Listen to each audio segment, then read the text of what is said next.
Olá, hoje nós estamos aqui com o Dr. Marcelo Caixeta, ele é médico, psiquiatra e palestrará no primeiro Fórum dos Conservadores, que ocorrerá no dia 13 e 14 de março deste ano. O tema da palestra do Dr. Marcelo é o nosso assunto de hoje, que são os aspectos psiquiátricos da mente esquerdista. Seja muito bem-vindo, doutor. Eu que agradeço o convite. Uma honra. O senhor falou, o tema são aspectos psiquiátricos.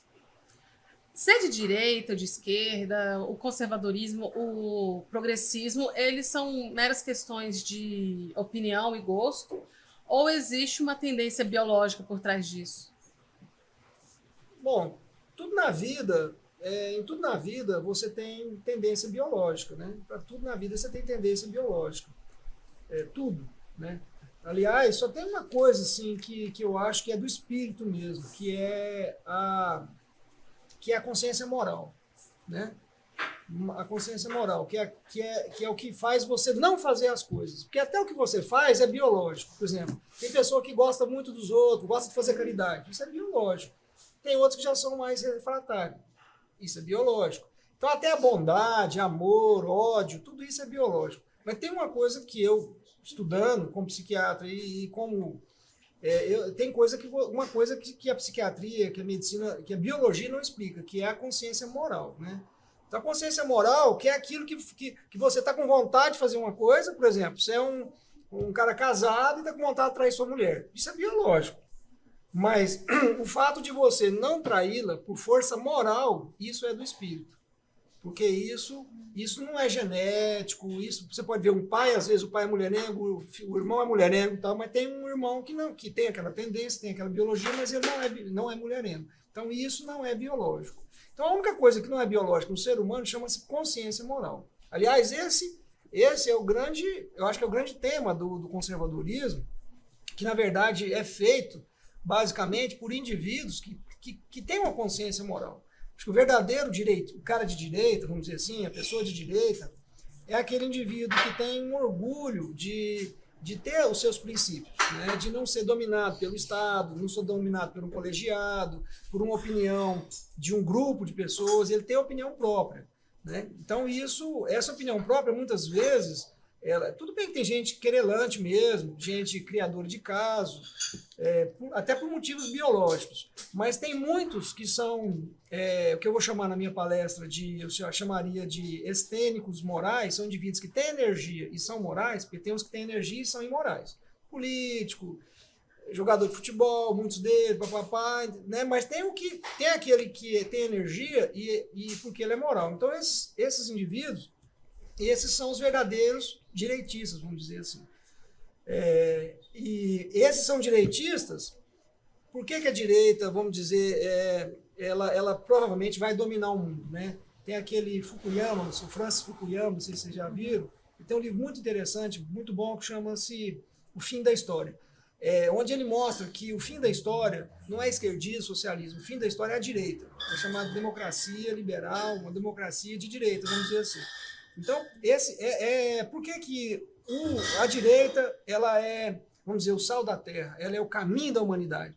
É porque os indivíduos superiores, que a gente não pode ter medo de falar isso, que existem indivíduos superiores. Os indivíduos superiores, eles são, estou dizendo que eu sou superior não, longe de mim, mas há indivíduos superiores que são morais, e eles têm um programa, e esse programa, eles não aceitam ser mudados desse programa. Então, esses indivíduos morais não são biológicos. Mas os esquerdistas, de modo geral, são biológicos. Por quê? Porque são inferiores. Né? É outra coisa que a gente não pode ter medo de falar. Qual sentido? Inferiores e qual sentido? Vocês me falaram para fazer uma palestra provocativa, então isso eu vou falar só lá na palestra. Ah, sim, claro. Não, mas eu vou falar. Não. Eu não aguento deixar uma pergunta sem responder. Se você perguntar tudo, eu me queimo em 30 segundos. Não, então o senhor poderia me explicar assim, como leiga, né? Com a pessoa fora da sua área de conhecimento.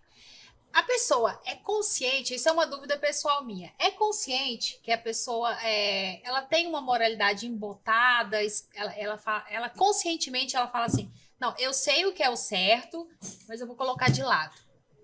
e eu vou fazer o errado, consciente que eu estou errado. Eu vou perseguir, agora falando de mim, vou perseguir aquela professora na universidade só porque ela é de direita e eu sei que eu estou errado, mas eu vou fazer assim mesmo. Esse embotamento da consciência moral é voluntário ou tem alguma causa orgânica? Pois é, consciência moral todos nós temos, certo? Nenhum cientista e filósofo até hoje conseguiu entender bem o que ela é. Você vê o próprio Kant na filosofia, na fundamentação da metafísica dos costumes, que é uma filosofia do direito, você como professor de direito sabe disso.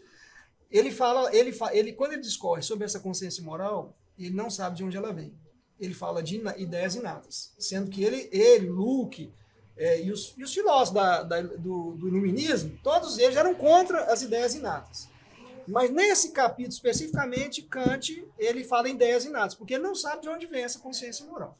Então, por exemplo, eu acho que todo mundo, eu até estou escrevendo um livro sobre isso, né? Na verdade é um tema tão interessante, porque entra na área da psiquiatria forense, que é uma área até contínua com a sua área, porque você mexe com ciência criminal e eu mexo com psiquiatria forense. Então a gente está lidando com a mesma coisa, é a parte moral do indivíduo. Então, eu estou até fazendo uma pesquisa sobre isso. Então, assim, o que acontece? O indivíduo, essa consciência moral, essa professora que está te perseguindo, por exemplo, ela sabe que, no fundo, ela sabe que, pô, eu não devia perseguir uma pessoa por conta de opinião, tá? No fundinho ela sabe, porque você não deve perseguir ninguém, na verdade, né? A não ser que a pessoa esteja prejudicando muito mais pessoas do que você. Então, assim, a coisa ética é essa, né? Então ela está te perseguindo, ela sabe que está errado. No fundo ela sabe, mas a parte biológica dela é maior. Certo? A parte biológica dela, que eu falei, aí o que é? A parte inferior, que é a parte esquerdista. O que é essa parte inferior esquerdista? É aquele indivíduo ressentido, é o ressentimento. É um indivíduo fraco, é um indivíduo que é fraco, né? Ele acha ruim ficar por baixo, né? Só que ele é um fraco forte, ele é o que a gente chama astênico estênico. Essa professora, por exemplo, ela pode ter inveja de você, ou ela pode estar sentindo... Pô, como é que ela falou aquilo comigo? Ela acabou comigo. Mas quando a pessoa tem um título maior que o seu, tem um cargo maior, ela tem mais poder, ela tá lá em cima, eu tô aqui embaixo só dando a minha aula. Isso não importa, porque isso não importa. Você pode ser um zero, mas essas pessoas, o narciso, porque aí você entra também no narcisismo, né? Igual você está falando, uma pessoa poderosa e tal. Aí já entra pro narcisismo. O narciso, ele tem um radar muito poderoso de captar as pessoas competentes e anulá-las. Eu falo isso, por exemplo... Eu sei bem o que é isso. A gente que tem a língua solta, ou que tem, assim, que produz, que trabalha e tal, modéstia à parte. Eu, por exemplo, em Goiás, eu fui anulado, minha vida médica, em entidades médicas, eu fui anulado por 40 anos, na verdade. Só agora, a primeira vez que eu consegui um cargo eletivo foi agora. Que eu consegui depois de 40 anos de medicina, você entendeu? Por quê? Porque essas pessoas de cúpula, narcísico, seja de direita ou de esquerda, porque tem os de direita também, que são o que eu chamei os estênicos imorais, que são os indivíduos que têm força, que têm poder e tal, e usam aquilo para a imoralidade. Então, assim como os esquerdistas já é outro mecanismo. Já é o mecanismo do ressentimento do derrotado, do escravo, aquela coisa do escravo e do senhor do Hegel, né? Então, assim, ele sente ressentido, porque você aparece mais que ele, você é mais verdadeira, você empana o brilho dele. Ele pode ser diretor, pode ser tudo, você pode ser um faxineiro ali, né, tal. Mas se você empanar o brilho dele de alguma forma, ele vai em cima de você. E o esquerdismo, por isso que eu falo de inferioridade nesse sentido, inferioridade moral, né? Aí ela vai em cima de você porque ela vai sentir um prazer em te dominar. Ela vai sentir um prazer e falar assim, aquela ali eu dominei ela, eu acabei com ela. Ela é mais inteligente que eu, mais bonita que eu, mais engraçada, mais poderosa, mais sei lá o que, tudo mais que eu, mas eu consegui, e eu sei disso, lá no fundo eu sei, mas eu consegui anulá-la. Isso dá um prazer sádico, você entendeu? Dá um prazer sádico para aquele indivíduo que é fraco. Esses dias mesmo eu tive um fato que aconteceu no meu hospital, uma médica lá que ajuda ela há uns 3 anos, 4 anos, sei lá, que eu ajudo e tal. Aí um dia aconteceu um problema lá e ela meio que começou a me peitar, né? começou a me peitar, e aí sabe qual é aquele negócio de mulher chata? Você sabe, né? Então você fala assim, ela apresentou para mim, ela apresentou para mim o problema. Aí eu falei, tá, resolve assim. Não, mas isso assim. Não, resolve assado. Mas isso assim. Objetivamente, tinha solução. Sábado, já tinha solução lá no início. No sábado à noite, eu tentando refrescar minha cabeça. Meu Deus, sábado Aí eu peguei e falei para ela assim, fulana, mas pelo amor de Deus, é desse jeito. Você não está querendo resolver o problema, você está querendo criar caso. Doutor do céu, eu estou gravando o que você está falando. Olha, que cretina. O senhor está me usando, o senhor está me sujigando, me pressionando, me oprimindo, isso é assédio, doutor, e tal. E vem com esse papo pra cima de mim, você está me entendendo? O senhor tem uma advogada? Vai lutar contra mim. Não, eu sou criminalista. Não, eu sei, eu tô te contando isso. Eu até não tenho medo disso, não. Você não tem medo. Mas eu tô qualquer contando. coisa. Sim, eu te agradeço. Mas eu tô te contando para dizer o seguinte: que era uma pessoa que eu era um ídolo para ela, certo? Um ídolo, assim, que eu ajudava nas coisas que ela não dava conta, porque a minha mente é diferente da dela. Então, é igual assim: eu vou aprender a cuidar de uma criança, eu tenho de observar minha mulher, minhas noras cuidando da criança. Uhum. Então, a mesma coisa. Ela foi aprender comigo algumas coisas de lógica, né, médica e tal. Aí, num determinado momento, ela virou a carroça, entendeu? Então, estou ilustrando isso. Esse fato, ele acontece na humanidade. Isso é natural, é natural. A questão é que a esquerda pega isso, é um sentimento natural, em vez de sentar com ela, igual eu sentei com ela, falei, fulana, ó, aconteceu isso entre nós, tal, foi um mal entendido, você me desculpa, tal, mas eu achei que você estava... Sim, as arestas se separaram. Uhum. Porém, a esquerda não quer isso. A esquerda quer insuflar. E isso... Assular, instigar mais ainda. Exatamente. Então, isso acontece no hemisfério norte, na Europa, que diz que não é socialista, mas nos próprios Estados Unidos, onde há um grande problema de gêneros, né? Luta de gêneros, né? Então, para a esquerda é bom desfeminilizar a mulher. Para a esquerda é importante isso, desfeminilizar, né? Tirá-la de casa, da criança, do afeto, das coisas, da religião, e botar ela no mercado de trabalho para desfeminilizá-la. Falando dessa questão de biologia, e se eu falar que a esquerda desfeminiliza a mulher e ela também emascula o homem. Nossa, coitada das crianças hoje em dia. Pois é. Então, qual que é o que é essa questão... Por que essa questão biológica da mulher feminina e do homem masculino e dos papéis de cada sexo... Sim, eu uso sexo, a palavra, não gênero. Só tem dois. Né? Os papéis de cada sexo, o que é esse aspecto biológico natural, né? Como o senhor falou, o homem tem a mente lógica, tudo mais. Por que isso parece que é um empecilho para a esquerda? Aí você entra você entra num aspecto que é o seguinte: muitos desses indivíduos morais, ou moralistas, vamos dizer assim, eles são de direita, eles são homens. Por que acontece isso? Isso faz parte do próprio desenvolvimento da criança, desde criança, certo? O homem, ele, vamos dizer, ele é feito, entre aspas, é feito por Deus, para quê? Para cortar madeira, para guerrear, para matar os outros. Ótimo. Certo? Fiquem lá. Pois Pode ficar. Quebrar, capinar, né, e tal. E a Quebrar mulher, pedra. então, assim, o homem é o quê? Ele é um lutador contra a natureza. Ele é um lutador, ele tem que ser preocupado, ele tem que pensar, e essa árvore, como é que eu vou fazer para ela cair aqui e tal, tal. Enquanto isso, a mulher, assim, ela é desenhada pela natureza, por Deus, vamos dizer assim, para o afeto, para conversar, para trocar ideia, para dar amor, para dar, né, compaixão e tudo. Ela não é criada, vamos dizer, para criar princípios, vamos dizer assim, morais. Você entendeu? Mas são pré-existentes. Por exemplo... Ou são criados. Não, você, por exemplo, vamos pegar o complexo de Édipo, certo? Complexo de Édipo, pra você entender. Ela tem um filho, né, um menino. Então ela e esse menino, eles estão ali no amor, estão no maior love, mãe e filho, mãe e filho, mãe e filho. Ali não há problema moral, não há problema, eles estão ali. Aí o que acontece? Chega o pai e fala pro menino assim, fala pra mãe e pro menino, essa sua mãe aqui é minha, eu tenho que dormir com ela não é sua namoradinha não, tal. O pai chega, estabelece uma regra, certo? É uma regra que é uma regra boa para o menino, porque o menino tem que ser castrado, certo? Aquele menino tem que ser castrado. Então, é o pai que, vamos dizer, bota moral. Se fosse pela mãe, o menino fica dormindo na cama dela até 15 anos de idade. Porque é amor, porque é meu nenezinho, meu bebezinho, tal, tal. Então, o que acontece? O homem, por essas características, ele, vamos dizer assim, ele é mais moralista. Ele é mais moralista. Ele não se deixa levar pelas emoções também. Ele é mais infenso, ele fica mais livre das emoções. Mas a compaixão então, também não é um sentimento moral e ela não é mais presente não, a compaixão não é moral, ela é um sentimento biológico.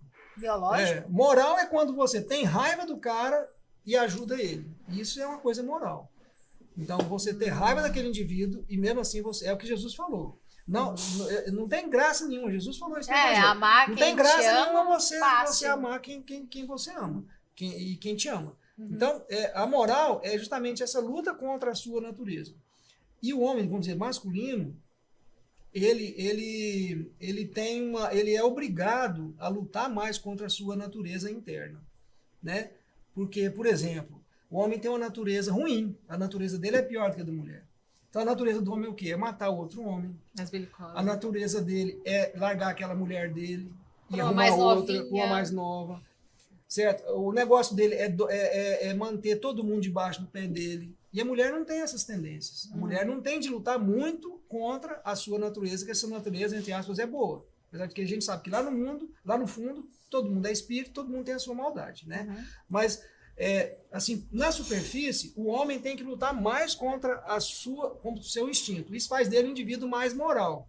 Então, veja bem, ele é mais forte, ele é mais moral, ele é mais preocupado, ele aceita menos domínio. Por que você acha que a esquerda quer destruir o homem?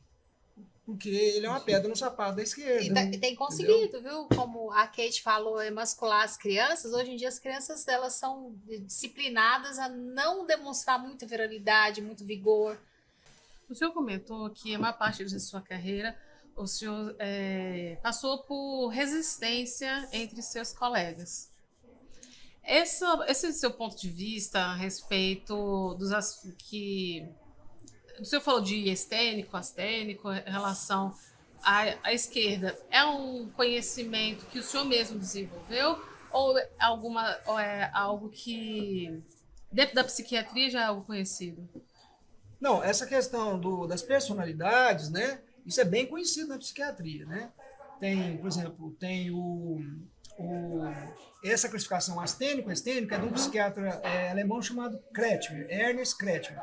Tem também o Jung, que ele tem uma tipologia de personalidade parecida com essa, que é o introvertido e o extrovertido. Tem outro psiquiatra, que é o Rorschach, que também fala de coartados e extratensivos. Então, isso aí, tem o Eisen, que é um psicólogo inglês, que também tem a escala de neuroticismo ou introversão e a escala de psicopatia ou extroversão. Então, isso é banal na literatura psiquiátrica, isso aí que eu desenvolvi.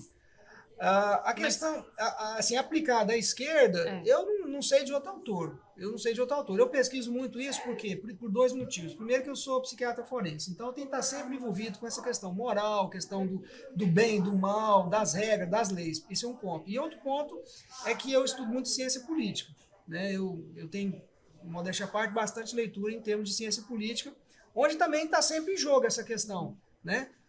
Liberalismo, individualismo, coletivismo, né? Essa luta dessas duas coisas. Então, na verdade, é um conhecimento autóctone que eu tenho, mas baseado em alguns outros autores. Eu não estudei, assim, eu não tenho grandes conhecimentos de autores, vamos dizer, modernos, assim, eu sou sincero em dizer, por exemplo, aquele da ponerologia. Ou aquele mente esquerdista. A mentalidade esquerdista, do Dr. Lionel. Não decorei o nome sinceramente, dele. Eu não estudei esses autores. Eu pesquiso essa área, como eu falei, eu já escrevi 2 livros de psiquiatria forense, estou escrevendo o 3º, que é basicamente sobre essa consciência moral, e por essa questão da consciência moral que eu entrei meio que na política, né? Porque a política acaba sendo isso, né? Acaba sendo a convivência das pessoas e como que você articula o que é o indivíduo e o que é o coletivo. né? Eu acho que essa dialética do indivíduo com o coletivo, que é o que caracteriza a política, ela é extremamente complicada, não foi devidamente estudado pelos psiquiatras, assim, modéstia à parte. Porque, como a gente está debatendo aqui, tem muito de personalidade nisso, muito de questões biológicas envolvidas nisso aí. Tem aquele texto do Trotsky, a nossa moral e a deles. Tem a nossa e a deles. A nossa tudo é permitido, assim, nada é fora da moral da esquerda, porque tudo é permitido se for em prol da causa. A deles é uma moral burguesa. Eu gosto muito de um autor de um autor de ciência política, que é o Carl Schmitt, não sei se eu vou falar, que ele é abominado pela direita. Sim, e também porque ele era nazista também, né? Ele foi isso nazista, que eu ia falar. Não, ele foi nazista durante uma certa etapa. Mas hoje o próprio pessoal da direita o próprio pessoal da esquerda está reconsiderando o Carl Schmitt, né? Eu acabei de ler uma tese de um professor de esquerda, que eu até indico. Deixa eu ver se eu lembro aqui. Chama-se não sei o que do político. Meu Deus, esqueci da política.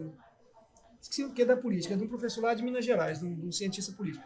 E que ele estuda o pensamento de Carl Schmitt. Então, eu acho que ele é um autor que, até mais do que os psiquiatras, né, ele aborda muito bem esse dilema que nós temos hoje na sociedade de como contemplar o individualismo do indivíduo moral, que não respeita essas regras, que não deve respeitar, porque são regras imorais, e esse coletivo que quer pegar esse indivíduo e botar ele no bolso. Isso é uma tensão enorme, né? Porque você tem que ter regras. Aí você tem que ter regras. Só que você fala assim, mas eu não quero regra do cara de direita, eu não quero regra da religião, eu não quero regra patriarcal, eu quero uma outra regra. Então, qual é a regra que você quer? Aí a esquerda vem, então é a regra do coletivo. Só que o coletivo, se bota um punhado de gente para fazer uma regra, vai sair o quê? Vai sair carnaval, vai sair putaria. Por quê? Porque você só faz uma regra para favorecer o bem-estar. A moralidade, ninguém levanta e fala assim, gente, nós temos de nos conter. Você fala que você tem que se conter para você mesmo. Você fala, eu tenho que me conter, eu não posso. Isso é uma coisa individual. Então a moral é uma coisa individual. O que é coletivo vira, desculpa a palavra, vira anarquia. Eu ia falar outra palavra, mas vou... Anomia. Vira uma anomia, vira uma anarquia. Certo? Então, o que acontece? Aí nós vivemos hoje no primado, isso não só nos governos de esquerda mesmo, mas na social-democracia, certo? Até nos Estados Unidos, no hemisfério norte, nós vivemos no primado das decisões colegiadas. E as decisões colegiadas, elas são imorais. Elas são imorais. Veja o problema das universidades públicas brasileiras. Onde você não pode trabalhar, onde você não pode... Por quê? Porque existe tanta regra, tanto colegiado, tanta instância decisória, que ninguém quer, ninguém chega lá e fala assim, gente, vamos trabalhar, entendeu? Vamos cortar nossos salários. Vamos fazer uma assembleia, vamos fazer... Esse dia eu tentei abrir um curso de especialização na universidade pública. Meu Deus do céu, você entendeu? É tudo barrado, você tem que pedir autorização até para... Você tem que fazer publicar no diário oficial, uma regra. Então, é feito para não... Por quê? Porque quem fez aquele colegiado não tem a força moral de falar assim, gente, eu preciso honrar meu salário aqui dentro, eu preciso trabalhar. Então, aí o colegiado, ele é passivo. Passivo por quê? Porque ele é instintivo, ele é primitivo. O indivíduo só quer curtir. Agora você fala assim, gente, vamos curtir, vamos pro carnaval? Beleza, vamos pro carnaval. Aí vai. Gente, vamos ali capinar um lote? Não, vai você sozinho. Vai você sozinho, porque, entendeu? Então, é isso. Aí nós estamos vivendo esse primado, o primado do colegiado.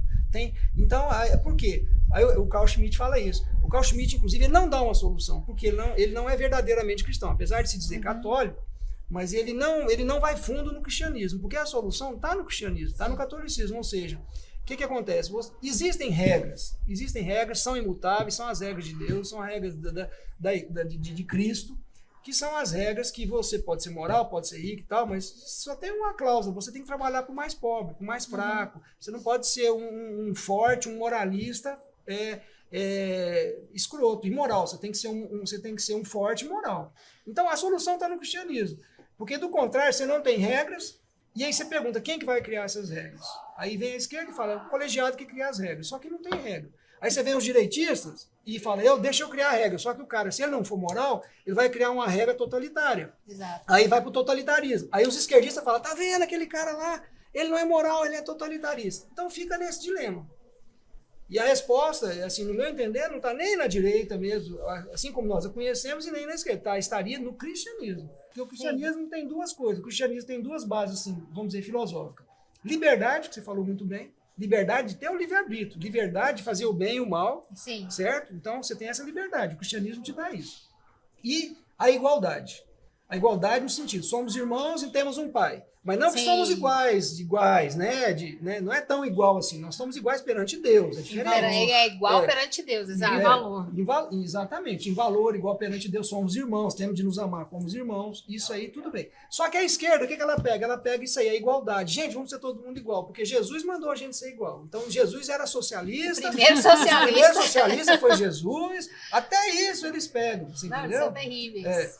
E aí, esse verniz moral é importante para a esquerda, porque tudo que é moral vende. Né? Pode ser que é chato, é careta, mas lá no fundo vende, porque é a verdade. Né? Então, eles pegam esse lado do cristianismo, que é a igualdade, e transformar isso nessa confusão toda, e até distorce a palavra igualdade, né? Porque é igualdade perante Deus. Jesus, em momento algum, falou que era para ter. Jesus, em momento algum, pregou a revolução. Hã? A Bíblia fala mais de equidade do que de igualitarismo. Equidade é diferente de igualdade. Eu estou falando assim, igualdade perante Deus, porque todos, é igual eu falo assim, Jesus todos chama a gente de irmãos, né? Sim, amai-vos uns aos outros como eu vos amei, quer dizer, somos iguais, vamos amar uns aos outros, vamos ajudar uns aos outros. Então, mas a religião e a própria igreja hoje, né, a gente sabe disso, infelizmente, né? Ela tem a sua parcela vermelha, né? A sua parcela comunista, que como grande parte. E que aí levam uma mensagem para o lado esquerdista e distorce o próprio cristianismo, né? Sendo que o cristianismo, ele assim, no fundo, ele é vamos dizer, de direita. A própria República de Platão, o rei filósofo, ele é um sábio. Ele é um sábio e bom, né? Ele é um sábio, além de ser sábio, ele é bom. Então, o cristianismo, o que é mais moral, como diz Jesus, dá a César o que é de César. Se ele está te mandando, mas ele é moral, se ele está dirigindo bem, se ele é equânime, se ele é compassivo, caridoso, você não tem por que não respeitar essa autoridade. É outra coisa que a esquerda quer. Gente, não vamos respeitar a autoridade.